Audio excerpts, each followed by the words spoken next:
গণপ্রজাতন্ত্রী বাংলাদেশ সরকারের কারা অধিদপ্তর সম্প্রতি এক নিয়োগ বিজ্ঞপ্তি প্রকাশ করেছে। আমি এই নিয়োগ বিজ্ঞপ্তির সম্পূর্ণ ভিডিওটি আপনাদের সামনে উপস্থাপন করছি, ধৈর্য ধরে সঙ্গেই থাকবেন এবং নিয়মিত চাকরির আপডেট পেতে চ্যানেলটিকে সাবস্ক্রাইব করে রাখবেন। কারা অধিদপ্তরের রাজস্ব খাতভুক্ত নিম্নবর্ণিত শূন্য পদে সরাসরি জনবল নিয়োগের নিমিত্তে বাংলাদেশের প্রকৃত নাগরিকদের নিকট হতে অনলাইনে আবেদন শুরু হয়েছে। এখানে দেখা যাচ্ছে কারারক্ষী পদে 450 জন জনবল নিয়োগ প্রদান করবে।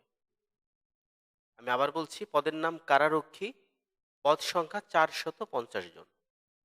এই পদে আপনাকে আবেদন করতে ন্যূনতম এসএসসি পাস অর্থাৎ মাধ্যমিক স্কুল সার্টিফিকেট পাস থাকতে হবে। উচ্চতা ন্যূনতম 5 ফুট 6 ইঞ্চি এবং বুকের মাপ পুরুষের জন্য 2 ফুট 8 ইঞ্চি। মহিলা কারারক্ষী 22 জন জনবল নিয়োগ প্রদান করবে, অর্থাৎ পদের নাম মহিলা কারারক্ষী, পদ সংখ্যা 22 জন। এই পদেও আবেদন করতে হলে মিনিমাম এসএসসি পাস অর্থাৎ মাধ্যমিক স্কুল সার্টিফিকেট পাস থাকতে হবে এবং সেই সাথে উচ্চতা 5 ফুট 2 ইঞ্চি থাকলে আবেদন করতে পারবে।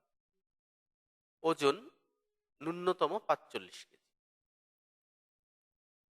দেখা যাচ্ছে কারারক্ষী পুরুষ এবং মহিলা কারারক্ষী 22, এই সর্বমোট 472 জন জনবল নিয়োগ প্রদান করবে। এবার আসে আবেদন করার প্রক্রিয়া, কি প্রক্রিয়ার মাধ্যমে আবেদনটি সম্পূর্ণ করবেন। প্রার্থীকে অবশ্যই বাংলাদেশের নাগরিক হতে হবে এবং জাতীয় পরিচয়পত্র অথবা জাতীয় পরিচয় প্রাপ্তির অনলাইন আবেদন কপি বা স্লিপ থাকতে হবে। বয়সসীমা 18 থেকে 21 বছরের মধ্যে হতে হবে, অর্থাৎ ন্যূনতম 18 বছর এবং সর্বোচ্চ 21 বছর এর মধ্যে যাদের বয়সসীমা তারাই আবেদন করতে পারবে। নিয়োগ বিজ্ঞপ্তিটির ওয়েবসাইট, অফিসিয়াল ওয়েবসাইট www.prison.gov.in, এটি কারা অধিদপ্তরের নিজস্ব ওয়েবসাইট। এখানেও নিয়োগ বিজ্ঞপ্তিটি পাওয়া যাবে। অনলাইনে আবেদন করতে কি কি প্রয়োজন আমি আমার ভিডিও ডিসক্রিপশন বক্সে দিয়ে দিব, আপনারা চাইলে সেখান থেকে দেখে আবেদনটি সম্পন্ন করতে পারেন। অনলাইনে আবেদন জমাদানের শুরুর তারিখ 9/4/2026 সকাল 10 ঘটিকা হতে, অর্থাৎ 9 এপ্রিল 2026 সকাল 10 ঘটিকা হতে আবেদন শুরু এবং আবেদন শেষ তারিখ 30/4/2026 বিকাল 5 ঘটিকা পর্যন্ত।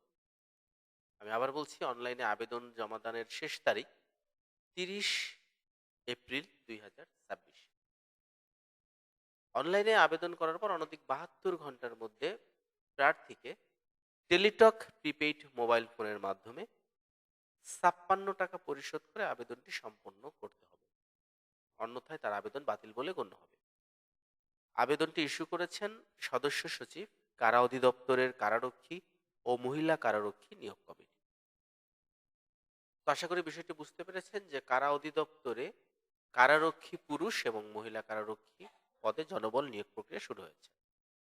ধন্যবাদ নিয়োগ বিজ্ঞপ্তির সঙ্গে থাকার জন্য এবং সেই সাথে ধন্যবাদ আমার চ্যানেলটিকে সাবস্ক্রাইব করে রাখার জন্য।